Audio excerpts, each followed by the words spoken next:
আজ এই মাটির পদ্ম পাতা ও পদ্ম ফুলটি রং করে তোমাদেরকে দেখাবো। প্লিজ ভিডিওটা স্কিপ না করে পুরো ভিডিওটা দেখো আর কমেন্টে জানিও কেমন হয়েছে আমার কাজটা। জানো, আমি কয়েকদিন ধরে লক্ষ্য করেছি যে এই পদ্ম পাতার প্লেটটা খুব ট্রেন্ডিং চলছে, আর আমাদের মতো যারা আর্টিস্ট আছে সবাই এটা বানাচ্ছে।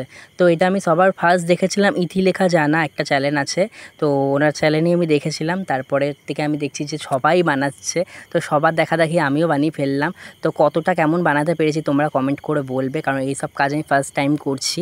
তো সবার দেখা দেখি করা। তো যদি আমার কাজটা তোমাদের ভালো লেগে থাকে তো একটা সাবস্ক্রাইব করে দিও। আর আমার দেখো এখানে প্লেটটা আমি কী কালার করেছি তোমরা তো দেখতেই পেলে। আর এখন এই ফুলটা করবো হচ্ছে গোলাপি। সবাই সবার মতো করছে, তো আমি ভাবলাম যে না, ফুলটা গোলাপি কালারই করি, কারণ পদ্ম ফুল গোলাপি ছাড়া আর কিছু ভাবাই যায় না। তো কেমন হয়েছে কাজটা, তোমার সাথে কথা বলতে বলতে আমার কাজটা শেষ হয়ে গেল। ভালো লাগলে কমেন্টে জানাবে। আর এই যে পদ্ম পাতা ডিজাইনের প্লেটটি বানানোর সময় আমি অল্প করে ভিডিও করেছিলাম তোমাদেরকে লাস্টে দেখিয়ে দেওয়ার জন্য। আমার তো কাজ কমপ্লিট, তোমরা দেখতেই পেলে। এবারে তোমাদের একটা কাজ দিচ্ছি, বড় একটা কাজ। তোমরা আমার চ্যানেলটিকে সাবস্ক্রাইব করে দিও।